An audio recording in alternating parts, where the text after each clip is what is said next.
Hello, everybody. Thank you for joining. Today is RevUP week 10. And today we're talking about finding motivated sellers and preparing to win a listing. So this is all about getting listing appointments and then getting the listings from those listing appointments. As you probably know by now, this is a 12-week program. And if you are just watching this one first, that is fine. They don't necessarily stack on top of each other and you can watch them in any order. So our learning objectives for today, we're going to talk about the circles of opportunity, which we've talked about in other meetings, and how to find qualified and motivated sellers from the circles of opportunity, customizing your Realty One Group listing presentation, the 7 steps in the listing process, how to qualify sellers, using the pre-listing questionnaire, effective research and preparation, the components of a pre-listing package, how to determine an accurate price range with a comparative market analysis, and scripts and dialogues for sellers. As always, we start off RevUp with an affirmation related to the meeting. So today's affirmation is, I always put my client's best interest first. I do the right thing by them, knowing it will come back to me tenfold. I'm going to take a total tangent that I wasn't expecting, but I think this affirmation is important. I was just talking to one of our agents yesterday about this. He's looking for a home himself, and he's like, I'm thinking about calling off market properties and saying I'm an interested buyer. I said, that's awesome. Just know we have a fiduciary duty as licensed real estate brokers to advise our clients in what is in their best interest, or what is potentially in their best interest. So I said, the hard part about being a real estate broker and also an investor or wanting to buy properties off market is you have to tell them, hey, just so you know, if we list this home on the market, you'll have more potential buyers see it. That's a fact. And debatably, but likely, you will likely get more money if you list this on the MLS. But if you want to sell to me, I can sell it to you, work around your closing date, let you live in the property maybe a month afterwards for free, no hassle listing it. So either option is fine.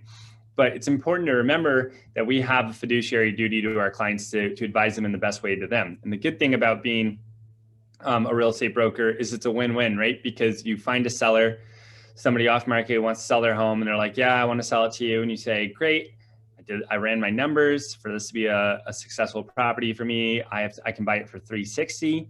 But I have to let you know, if we listed it, we would probably list it around $399 and maybe get as high as $420. So if you'd like to get the max possible dollar, we can do that. Or you can sell it to me and here are all the other benefits of selling it to me. Good news is it's a win-win, right? So instead of getting the home yourself, you still make a $12,000 commission selling it on the MLS. So just something to keep in mind. Sorry for the total tangent. Wasn't even expecting to go there. So let's talk about finding motivated sellers. So what are some of the reasons we want to work with sellers as opposed to buyers? That's not to say we don't want to work with buyers, but what's one reason we really want to focus on acquiring sellers? Number one, greater control of your time. We've all been working with buyers recently. And as you know, in this hot market, it's very, very, very difficult and time consuming, right? You're spending all this time researching homes, scheduling homes, showing homes, and then getting beat out on dozens of offers. It's a huge time commitment and we get paid, whether we're representing the buyer or the seller, roughly the same amount. When you have a seller, it's a lot of work, but it's more at your own pace, right? You have 2 weeks until a listing. At your own pace, you can get the listing paperwork set up. You can schedule a photographer. There's lots of steps, right? And we're going to talk more about that next week. But your time is so much better spent going after sellers because you have greater control of your time. Also, it builds reputation in the marketplace, right? You get your picture on a sign or just a sign out there. You've got buyers driving by who start calling you saying, I'm interested in buying a home. Can I see that home? And now you have a chance to get them as buyers. You can do open houses. You can post on social media saying I'm an expert in this area. And that's how I got this listing. It just really helps with your reputation. This kind of goes to point one, but you can handle considerably more volume with listings than buyers. Again, just because you're able to create easier, more consistent systems when you have listings as opposed to with buyers where it's super random. You're in Seattle showing one day, you're in Olympia showing another day, Tacoma showing another day, going to inspections, deals falling through, writing offers at every hour of the night. It's a lot easier with the seller because you dictate when offers are due, you dictate when you list, and so on. And then lastly, I love this tip. Most sellers become buyers or are buyers too, right? Most people, when they're selling a home, not always, but when they're selling a home, they're selling it because they need to move into another home. And so it's literally double the commission, right? If you have somebody who wants to buy a new home and they have a home to sell, literally double the commission. So these are just reasons, in case you needed them, that you really should focus your time and efforts on trying to get listings, and the buyers will just come. So let's talk about finding motivated sellers. We've talked about the circle of opportunity before, but the way this works is you've got the obvious. Oh no, I'm sorry, this is not circles. Let's talk about finding motivated sellers. So this is, these are just some options. My suggestion is find what works best for you. What works best for you is not just like where your highest ROI is on your marketing budget and your time, but also what you feel comfortable doing. I'm a firm believer in don't do something you hate. If the idea of door knocking makes you want to vomit, don't do it. There's plenty of ways to do it. But pick some ways that you are going to spend every single week, every single day trying to acquire sellers. So life events, right? When you're at weddings and networking events and so on, you're talking to people about how hot the market is and how you just had a listing in Federal Way, if you're Wilson, and sold for X amount above list price, and you had tons of offers and it was amazing. That's the type of stuff that people are like, what? That home sold for what? You've got referrals. Don't be afraid to ask people at these places, do you know anybody who has any questions about selling their home? There's so many opportunities. Cancel and expired listings, for sale by owner. One way I once got a listing is I saw this or listened to this in a podcast, and so I tried it, and I got a listing after I was like seriously 3 weeks of trying this. I started calling people who had their homes listed on Craigslist for rent, and I said, "Hey, this is Isaac Schaefer, Realty One Group. I'm calling about your rental on this property." And they're like, "Oh yeah, what can I answer for you?" Totally random. You're probably not interested, but there's so little inventory. I just thought I'd call and see if you have any interest in selling. And most of the time, the conversation was pretty like, "Oh no, I'm not interested in selling." But it wasn't like hostile. It wasn't like, "Stop calling me." It was like, "No, I'm not interested." But at least one time, he was like, "Well, I don't think so, but what do you think it's worth?" And I just kind of knew the area, and I was like, "Well, it's at least this, but probably a lot more." And he's like, "Okay, let's have an appointment." Anyways, that was like my third or fourth listing. And it was such an easy way to get it because it didn't feel like such a cold call. They were expecting a call from someone like me. And then I turned it to be like, "Oh no, I'm looking to buy it." And they're like, "Oh, okay." And had that conversation where I said, "I could buy it for this, but I could list it for this and sell it for a lot more." And anyways, I love that. But there's so many different ways to do this. I also love the garage sale thing. Definitely got a listing off of it wasn't a garage sale, actually. It was an estate sale. That's a fun one.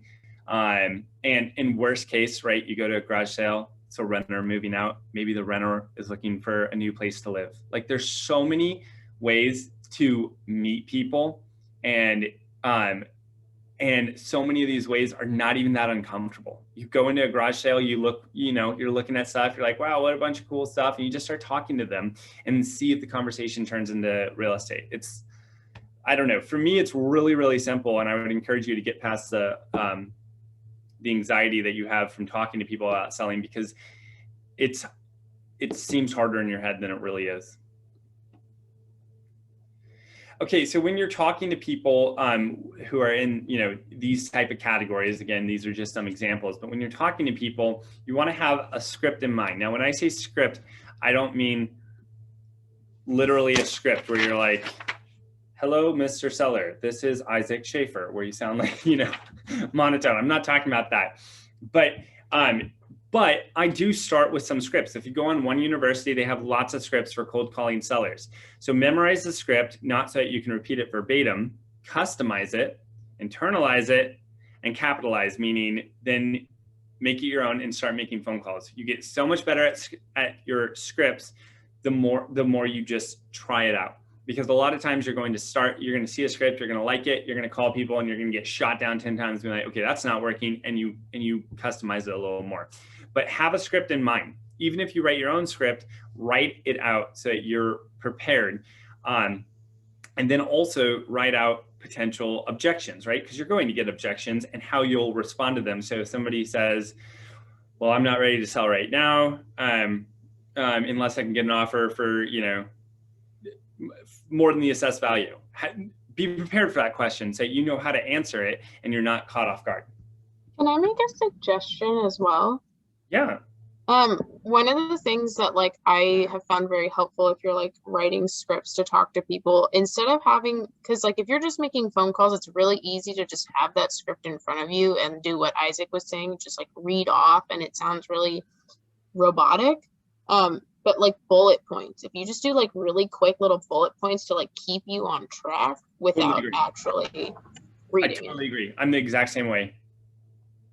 Yep, I bullet point scripts are way better for me. Yeah, way better. Even when I used to do speech and debate, and I never, like, a lot of people would like literally write out what they were going to say and have paragraphs. Then if you lose your spot, you can't catch up. So I write it like an outline, you know, and more pointers than actual like sentences, if that makes sense. If you are talking to people that you already know, a great script to keep in your head is Ford. Family, occupation, recreation, dreams. So, hey, it's Isaac. How's the family? How's the job? What have you been up to? And then, so what's the future hold? What's big plans coming up? This is just such an easy thing to remember. And I literally will do it like a bullet point again: family, occupation, recreation, dreams, and just cross them off. Done, done, done, done. And then I'm going to talk about this later, but after dreams, when you're wrapping things up, it's so easy to, at the end of it, say, hey, do you know anybody who has any questions about real estate? Or do you know anybody who has heard that the market's crazy and, you know, wants to know how much their home is worth or anything like that? That's, I would say, what would that be? Forward our referrals at the end. Ask if anybody has a referral. Lastly, we already talked about it. Practice, practice, practice. Don't be afraid to call a lender, a friend, a title rep, somebody in the business, another realtor, whatever, and practice with them. You know, say, hey, let's run some scripts back and forth. I have there's a Realty One Group owner in Marysville, and we do this all the time, like probably twice a month. We'll call each other and say, hey, I got the script for recruiting agents. What do you think of this? And we'll just like practice. And then I'll say, well, what if they say this? And he's like, oh, I didn't think about that. Let's work through it. But man, practice just makes it so much more comfortable. So when it comes to prospecting, we've talked about this before, you want to time block it. I don't necessarily agree with this 3-hour time block. This is a suggestion they have, but if you were to time block 3 hours a day, they say step one is prepare. Prepare means review your script, create a list of who you're going to call so that you're not getting distracted, right? You're not going, okay, I called someone and now, who should I call next? And then getting bogged down by emails and texts and Facebook messages, right? So prepare a list of who you're going to call first. That's prepare. I don't think you'll need an hour for that. Step two is prospect. And that is, like I said, email off. Don't be looking at text messages. Just continually call. When you get off the phone, keep that momentum going. Call again, get off the phone, call again, get off the phone.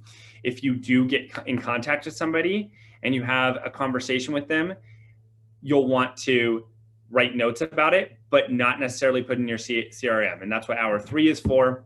Hour 3 is follow up and write notes and put calendar reminders for when you're going to follow up with them next. And that part is probably, I mean, it's equally important as the prospecting in general, because most of the time you're not going to call someone who wants to sell right now and meet right now. It's great when that happens, but most days that you prospect, you're going to get a bunch of, yeah, not right now, we're really busy, but when school's out, we really want to talk about it. Okay, I'm calling them May 15th, or, well, that's a bad example, beginning of June. I'm going to say, hey, congrats, how was your daughter's graduation? Awesome.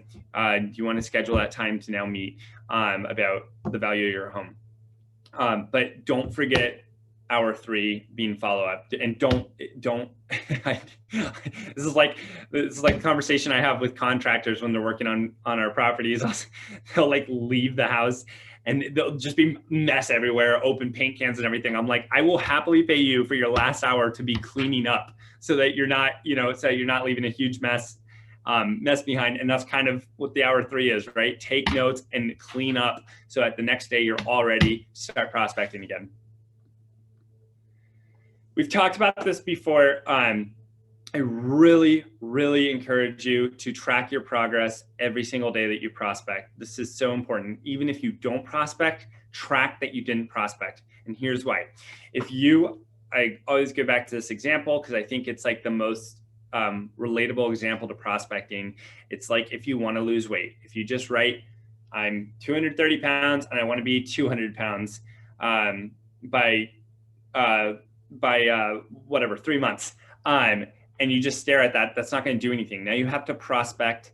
Now you have to keep track of what you need to do in order to get there. So now I'm going to break that down. I'm going to say, okay, in order to get there, I'm going to exercise 5 days a week, and I'm going to eat like this, and I'm going to do this. And then and I'm going to step on the scale every day and track my success. So that is really, as silly as it sounds, exactly what I suggest you do. And I have a printed out spreadsheet when I do this, and I literally track each phone call I make. I track each phone call that is a message, each phone call that I actually talk to somebody, and so on. And then the important thing is you save that. You can put it in a binder, you can scan it in, you can take a picture, and I guarantee you will be more motivated to prospect in the future, because what you're going to do is you're going to see a direct correlation to closings in July from prospecting in May. And when you go when you're in August, let's say, and you have no closings, and you go back and you look in June and you notice that you were so busy and you weren't prospecting, you're going to be like, oh yeah, hell yeah, that's why I need to be prospecting. Sounds silly. Maybe you're thinking, I don't need that motivation. I promise you, you will not regret this. It is incredibly helpful. Okay, so we got some listing appointments. Let's talk about preparing to win the listing. Everybody should have a listing presentation. If you do not have a listing presentation because you haven't listed a home yet, now's the perfect time. Act like a listing broker before you are a listing broker. So there's lots of options for this. You can go online and find tons of different listing presentation examples and create your own using a website like Canva. We have a Realty One Group listing packet that's totally free on One University. If you have questions about acquiring that, actually, Rachel, if you can write a note to include that in our follow-up email, that'd be great. It's totally customizable PowerPoint presentation. And when you print it out, it doesn't print out perfectly, but it looks good. And it has all the content you just put in your own. And thirdly, we also offer an in-house listing presentation that is really stunning. It comes with, you get a PDF version of it, a PowerPoint version of it, and you get, I can't remember, it's like 4 copies printed out in nice folders, and they look really incredible. Rob and Rachel and Sarah have designed them, and they customize them to you, right? So we have a page all about your testimonials. We collect the testimonials, put them in there. We put your bio in there. We put your team in there. We put all this information about you, and it's really gorgeous. Because it takes a lot of time in-house, we do charge for that, and I always forget how much we charge. I think it's like $150. Totally optional. Like I said, there's free options, and there's that. But at a minimum, have a listing presentation. Pretend like you have a listing appointment next Monday and create your listing presentation, or talk to Sarah or Robin or Rachel about ordering it. It's seriously so important. If you show up to your first listing presentation, which is what I did, and you do not have anything but a realist report, which is what I did, you're not going to get the listing, which is what happened. Seriously, I literally remember that so stinking well. It was, and I left it like, you're so dumb. I was so hard on myself. I was like, duh. Like, it's like if somebody came to sell you a car and they didn't have pictures of the car or anything about like their reputation. It was, oh my gosh, so dumb, but people do it all the time. And this is so important. Doesn't matter if it's a family member, right? Unless you're talking to your wife about selling your own home, or your husband about selling your own home, you don't take for granted that your family members, and you want to impress them too. They know that they can go to Redfin and sell it for 1%. They know they can go to these luxury brokers who they see all over the place, who are clearly have major marketing budgets and are doing awesome, and you're coming to them and saying, oh yeah, you should let me sell your home because I'm a new agent and I'm your family. No, that's horrible, right? Like, really treat yourself like a listing broker before you're a listing broker, and come prepared. Okay, so in the listing presentation, you want to set them up for how this is going to go. So when I go to a listing presentation, I say, hey, listen, and I actually talk about this before the listing presentation. I prepare them. Here's how this is going to go. Whether you're interviewing me and other brokers or you're just interviewing me to start, this is how it works. I'm a two-step listing presentation. The first step is I go and I tour the home and hear about your needs, when you want to move, and so on. And the second step, I come with a full marketing package for you and a value package to explain how I'm going to sell your home. These steps here are a little different from how I do it, but this is a good example.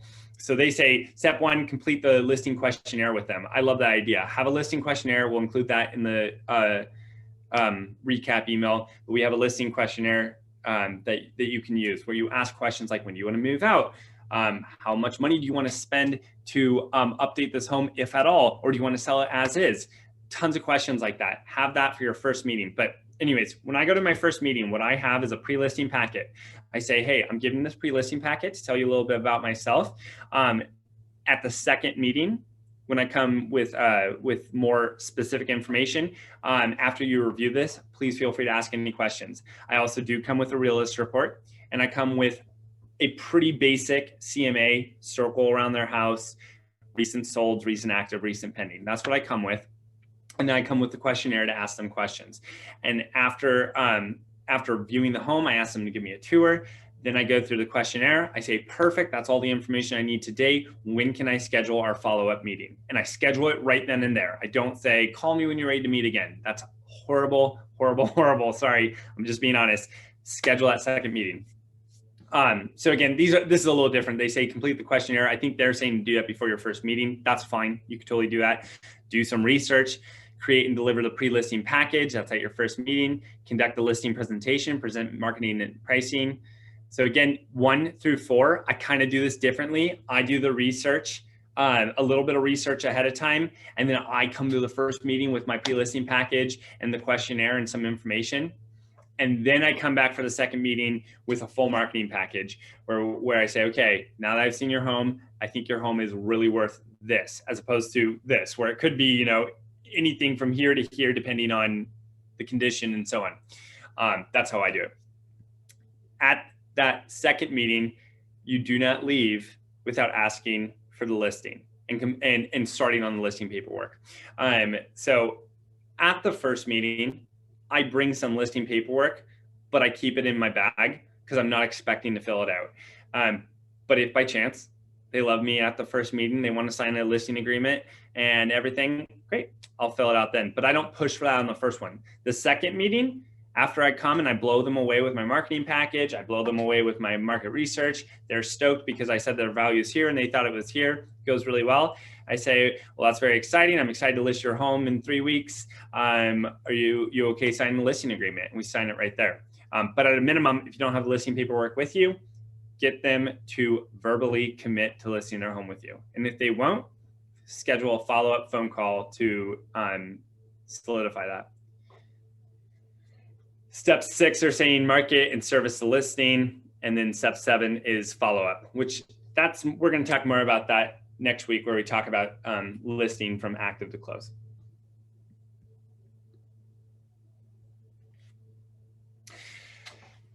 I thought about deleting this slide because I think it can be overstated. I think it is important to know if, oh, Wilson, you have a question, yes. The listing presentation questionnaire, is that somewhere? Yeah, Rachel will include it. Rachel will include in the follow-up email. And then I would encourage everyone to take the listing questionnaire and kind of customize it to what they want to ask. There are some things that I don't ask that are on the one that Realty One Group provides, but it's a good baseline. And if you asked everything, you'd be good. But it asks everything from what's the condition of your home. I don't ask that because I normally do listing questionnaire when I'm at their home. To when do you plan on moving? How much money, if at all, do you want to spend to get this in? This is a really important one that I encourage you to not leave the first meeting without asking. What do you think your home's worth? Love that question. Christy just did this, and and her client said like $40,000 less than what Christy thought she could conservatively list a home at, which is awesome, because now you know that you're going to be coming with good news saying that you should list at 600 when they thought it should be listed at 560. Anyways, yes, Wilson, we will provide that, and then don't be afraid to customize it to you. It can be a Word document, guys. This is just something for you to ask questions while you're there. And you look more prepared if you have it. If you pull out, I've done this too, where, you know, somebody wanted to meet that day. I didn't really have anything, and I went over and I was like writing notes on my phone. It looks professional. If you come out and you have a piece of paper, you say, okay, I've got some questions for you. They feel like you're holding their hand and that you really know what you're doing because you're all prepared, right? So really important to have a listing questionnaire. Oh, I'm sorry, I forgot about the slide. Saying, don't be afraid to say no to a seller. This rarely happens, but it does happen. You have a seller, you're like, man, their home may be worth a size 600, and they're like, well, I'm not selling for any less than 750. I'm not saying say no to them. I'm saying you can say no to them. That's your right to say no to them.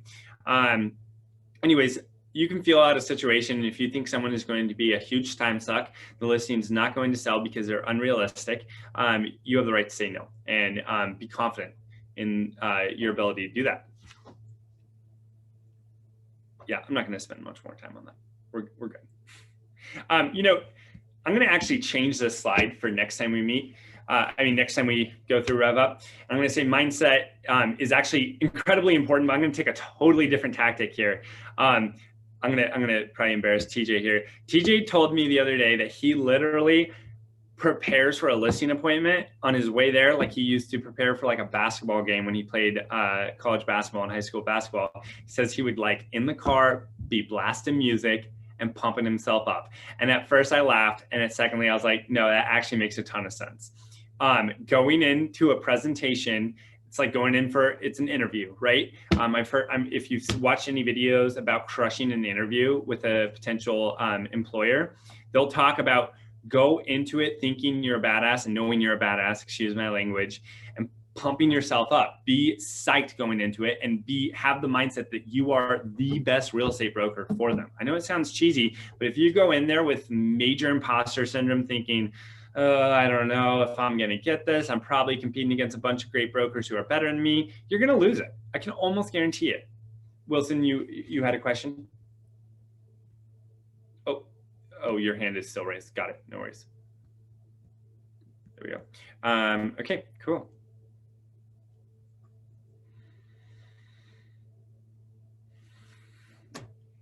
This is kind of redundant, this slide, but so they're just elaborating on step one. Step one, complete the questionnaire, qualify the seller.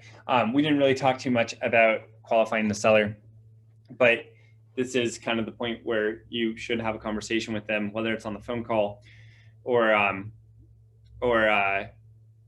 the first meeting, finding out what kind of seller you're working with, right? Are they realistic on the price? No, are they wanting to sell sometime in the next 5 years or the next 3 months, right? You're going to treat them all a little different. So qualify the seller. Step two, research and preparation. So I want to take a tangent here. Well, not a tangent, but I want to go to my MLS here and show you guys a little bit about how to do really quick research on a home, okay? Because this is something that you should be able to do at a moment's notice, because sometimes it does happen where you have somebody who wants to meet tonight at 5 p.m. It is 1:30 p.m. and you're like, okay, I need to do some quick research. I know there are so many ways to do this. I'm not saying this is the right way. This is just a really quick way I do research on a property, and I've done this before in past meetings. Okay, so I'm going to pull up our address. So I go into Realist first. I type in their address.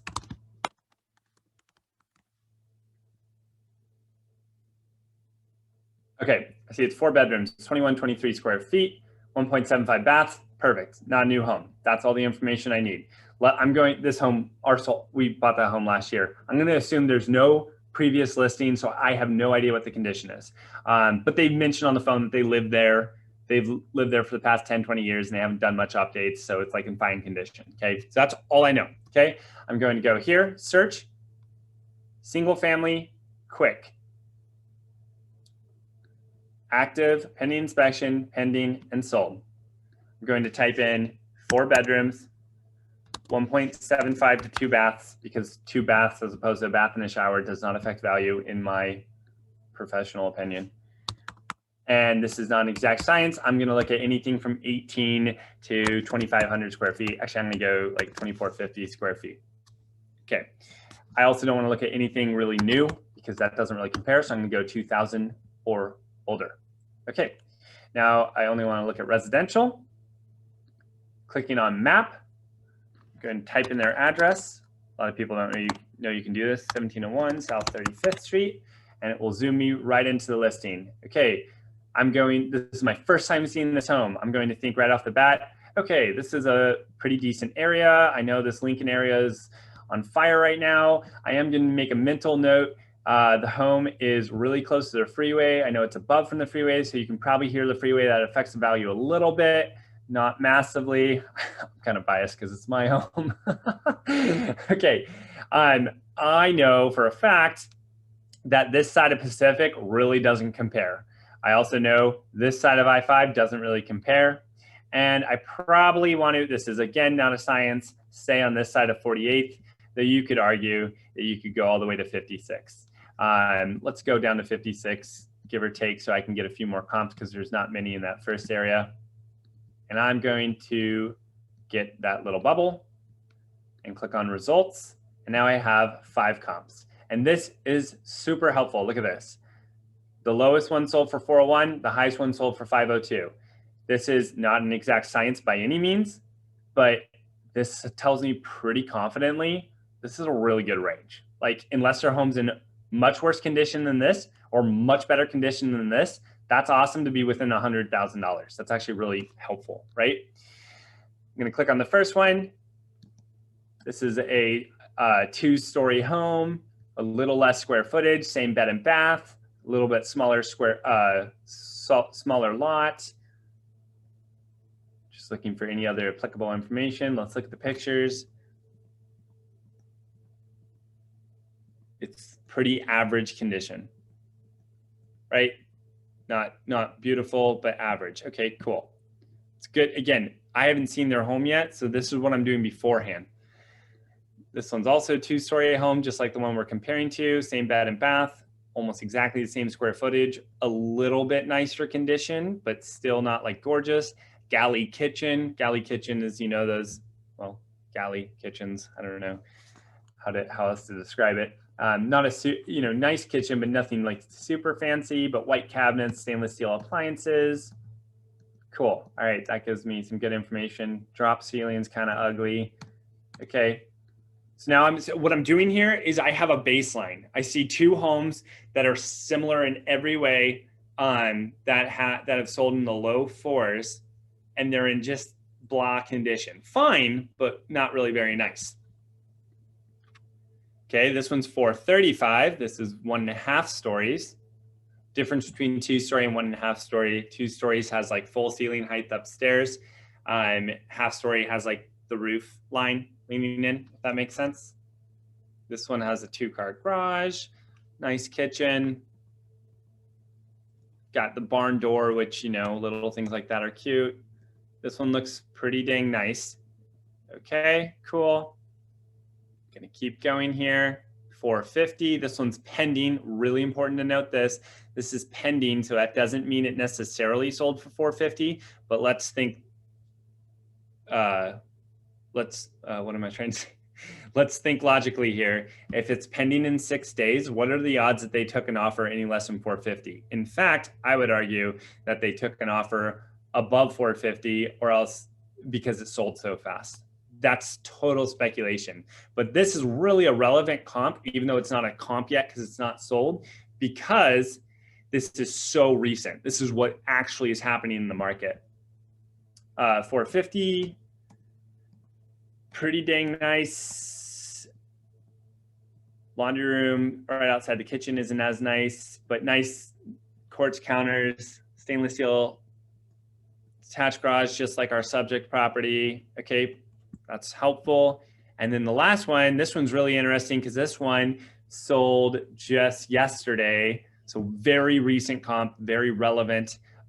Same square footage, same bed and bath, same size lot, give or take. Let's see why this one sold for so much. Okay, really pretty.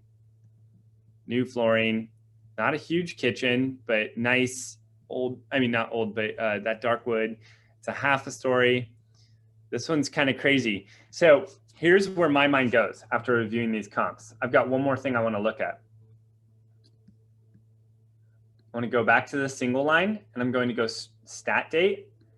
Let's see at the most recent ones. So the most recent ones are this one that sold for 502 and this one that's pending at 450.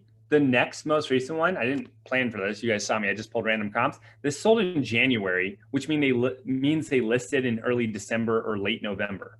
We all know the market in late November was not the same as listing in April. Like it's just not even remotely close, right? So that's so relevant and important to know because in my opinion, I'm going to bring all these. I'm going to select all and bring these all to my listing presentation. But I'm going to tell my seller if they're in similar condition to one of these, you're probably much closer to 450 than you are these low fours. And I know that sounds crazy. If you're watching this a year from now or so and you're a new agent, you're catching up, just know we're in May 6th of 2021. The market has ridiculously increased. Like Wilson, what would you say? Like 8% in the past 6 months? Maybe more? 8% where? I'm talking this area, Lincoln District. Oh, I haven't run the exact numbers, but that would be probably at a minimum. Right, 8-10% in the past 6 months. So if I were to go to a listing presentation and tell them their home's worth 401 because this one sold for 401 in December, meaning they listed it in early November, they would be like, what? That's crazy because that's an old comp. That's 6 months. A better way of doing this would be, okay, if I thought this one was a perfect comp, which we don't know yet because I haven't been to the listing presentation, a better way to do it would be this one sold for 401. Sorry, I'm doing math on my phone. 401. Let's multiply that. Oh my gosh, can't do this. By 1.1, so 10% increase, and now we're at 441. That would be a better way of doing this math than saying, oh, well, you're worth 401 because you're similar to this home. Does that make sense? So really important I'm getting really into the weeds here, but I just want you guys to know how easy it is. There's a lot of things I did here, and you don't have to keep up with all this. But first off, really easy to get a good range. Right now, I know pretty darn confidently, unless their home is much worse condition than this or much better condition than the other one, that their home is worth 400 to 500. Pretty damn confident about that. And I'm also pretty confident that it's actually closer to 450 than it is to 4 because the two most recent comps sold for 5 and 450. Wilson, is that raising your hand or are you clapping? I can't tell the emoji. Both. Perfect. It's all good. So there is something, I don't know if everyone does look on Northwest MLS. You can pull stats by county and area of how much homes have gone up. And, they may not do it for a specific small area, but you get an idea of how many or what percent it's going up every month or yearly or monthly. I'm totally right. That'd be a great Tuesday to do in the coming weeks. Rachel, can you write a note to do a Tech Tuesday on InfoSparks? We'll do that in the next couple weeks. Sure. Okay, awesome. Okay, so I just wanted to show you guys.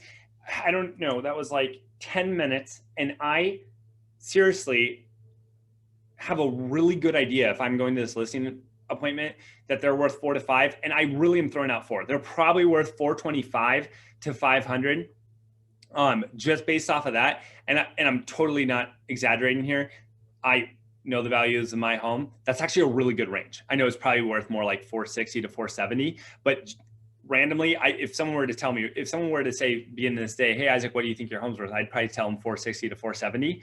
And those numbers, 425 to 500, get you right there in the center. So anyways, that was, I guess you could say I cheated there because I knew what my home condition was.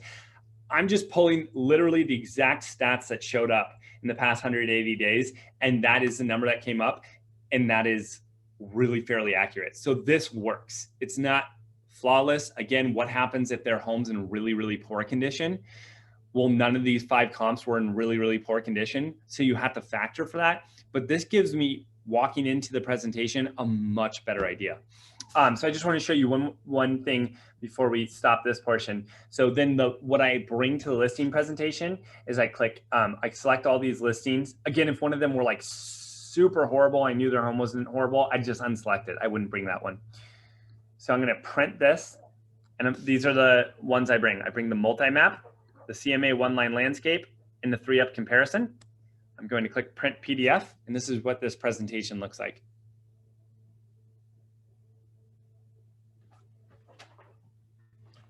Okay, first off, it gives them a map, so they can be like, okay, cool. They can associate themselves. They're like, okay, yeah, I'm right here. Number 3 is right by me, and these are all really close. Okay, good. Now I love this page. This is data, right? You've got the one pending one up here, and you've got the ones that sold. They can see the average list price, the average sold price above list price, the average days on market, the average price per square foot, etc. It shows you everything line by line by line, right? And then it gives you a breakdown of each listing with their cover photo. Love this report. Such an easy thing that you come prepared. You give them that in your pre-listing packet. You look way more prepared than somebody who doesn't. So anyways, that's all I wanted to do on that. That is the pre-listing preparation that I do, pre-listing appointment preparation that I do. And it's really that simple. I know lots of agents, I'm not going to drop names. Lots of agents who analysis paralysis will, before a listing presentation, spend 2 hours, and then they'll call me and say, hey, can you look at these? And I'm like, dude, you're good. Like, go get the listing, and then let's do a little more research. But that took me 10 minutes, and I am pretty damn sure I'm within 75,000, which is a lot, but that's a good window to be in before you've even seen a home. Okay, step 3. Create and deliver the pre-listing package. Again, I should redo these slides to kind of go with how I do it, but we give them the real lists about their home, the comps that we've already talked about, the resume, i.e. the listing package, have the sample contracts. That's the forms. Feel free to give that to them if they have questions about it. I also love the idea of a cover letter. I'll be honest, I don't do that, but this is an idea of a cover letter. Anyways, it's a good, it's not a bad idea, right? It's like having a letter with the offers you write. It can't hurt. This is so not applicable right now in this hot market. It's really not. This is talking about inventory and seller's market versus buyer's market. And frankly, I will have a meeting all about that when the market changes. So I'm going to skip this. It's a good slide to talk about, but we are just in the epitome of a seller's market. So there is nothing much to talk about there. Again, this is May 2021, if you're watching this at a later time. Okay, guys, that's it for today. Next week, we're going to talk about, okay, we got the listing. Now let's go active to sold. I'm going to change the normal meeting that we do on that one. And I'm really excited. I've been preparing for this for a while, and I'm going to tell you what I do when I get a listing from, okay, we got the listing, we're listing in 4 weeks, step by step by step, how to order photography, how to order a sign, how to order title supplements, everything. And I might split it in 2 meetings and switch the pending to sold portion to a second meeting, because the pre-listing, that's where you can set yourself apart as a really, really incredible listing broker. So anyways, as always, we end RevUP by talking about the 1 habit. The 1 habit is a suggestion of a habit to implement in your daily work days. Make 3 calls, add 3 people to your database, and send 6 handwritten notes out every single day. I was just talking to Robin about this today, how, and I've said it many times before, so excuse the redundancy, but it's really easy to get discouraged in this business by looking at your goal of 12 closings this year and saying, man, I only have one and we're already in May, and not taking, not appreciating yourself for doing the steps that it takes to get there. And so that's why I said at the beginning of this meeting to track your prospecting, so that every week you can reward yourself and say, look, I did my one habit every single day, and the success will follow. I promise, it always does. The people who have those dry months are the people who the months before didn't prospect. So anyways, develop a one habit for yourself. Thank you all for joining, and I will see you next Tuesday.